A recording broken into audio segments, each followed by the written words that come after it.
Hey guys, how's it going? It's Will again, and I am taking a little bit of a break from slaving away at the bench today to do my first post as a member of the Sprue Cutters Union. Now, for you guys that have never heard of the Sprue Cutters Union, it's a very cool sort of group that's been put together by John B., who has a really nice scale modeling blog called The Combat Workshop. And what the Sprue Cutters Union is basically every so often, John will post a question. It can be anything. It could be on, what kind of glue do you use? How do you photograph your scale models? Do you think the scale modeling as a hobby is in its death throes? There are all kinds of different topics, and he invites everybody who wants to be a member of the union to respond. And the only requirement for being a member is that you write your thoughts on the current topic on your blog, and then post a link to three other members of the Sprue Cutters Union along with it. Now, I'm not doing a written blog, and I asked John if it was okay if I participated via my YouTube channel, which it doesn't seem anybody has been doing, and fortunately, he agreed. So I became a member of the Sprue Cutters Union, and this is my first post, and it's kind of a waffle, and hopefully I will not embarrass the group, and they won't kick me out. So anyway, the current topic is, has the aftermarket taken all of the hard work out of scale modeling? Now, I think probably like a lot of you guys, I returned to the hobby recently, now that I'm in my 40s, and life has taken me in a direction that, made that not only possible but desirable. And I started out scale modeling when I was a small boy, and quit about the time that I got my driver's license, naturally. And so all of that took place in the early 80s, the days of Bananarama and Night Ranger and all of that fun stuff. So, and like a lot of you guys, I eventually found a copy of Fine Scale Modeling magazine on the newsstand. And I remember, thumbing through it on Sunday afternoons, being just blown away by the level of detail and the quality of the work that the magazine featured.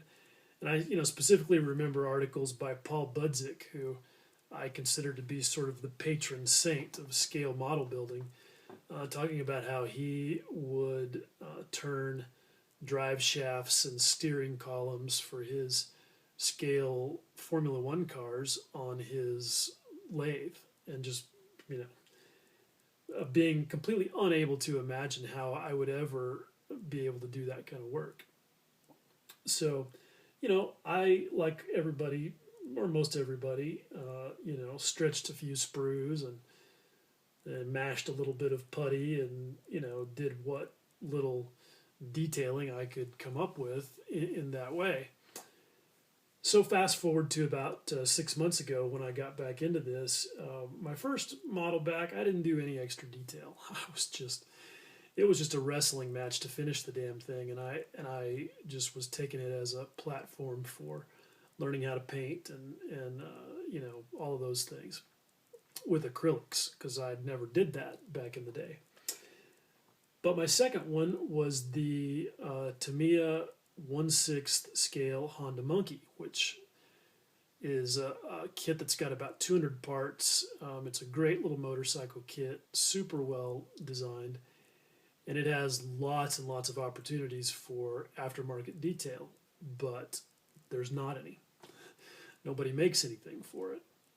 So once again, I found myself making hose clamps out of aluminum foil, and digging old wires out of phone cables, and adding what detail I could in that way. And it was rewarding, and it felt pretty old school. But I knew that there was a lot more out there. And so for my next model, which was the Tamiya 1/48 scale Spitfire, um, I decided to really go after the aftermarket stuff and see what I could do. And I got the Edward Cockpit detail kit, and I found these beautiful metal exhaust stacks from a company called Rex. And I love the way that it turned out, and it was my first stab at photo etch, and was pretty happy about that. And in my current project, I also went all the way. I'm building the Tamiya 1/32 scale P-51 Mustang, and so I bought both the Edward interior and exterior photo etch kits. I also bought Barracuda cast tires, which are fantastic, and also added some of my own. I did some of the plumbing in the wheel wells with wire, lead wire, stainless steel wire, just whatever seemed to work good.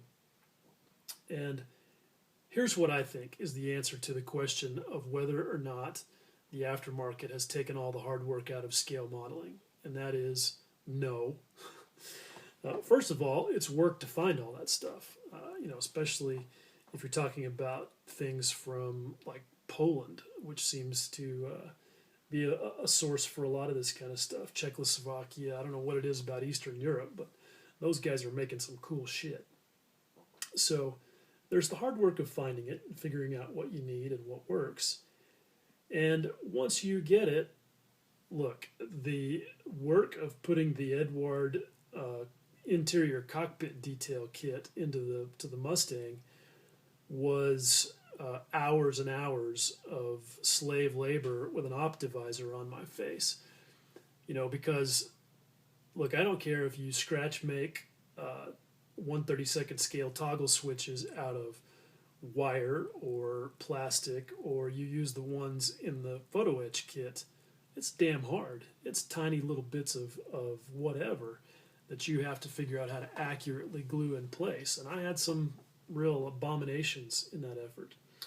I also got the HGW micro textile seatbelts, which are also amazing. I mean, they look like the real thing because they're actually made out of a type of cloth paper. That took me about 8 hours. Now, I have some physical issues and I'm really slow.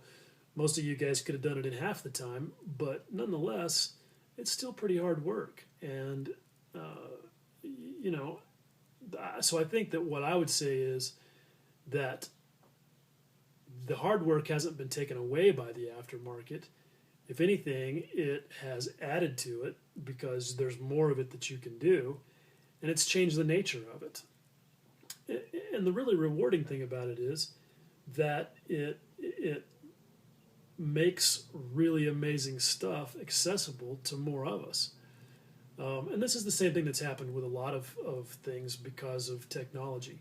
I'm a photographer, and photography has gone the same way ever since the transition from film to digital began, and the availability of software like Photoshop and Lightroom and all of the things you can buy to go along with those.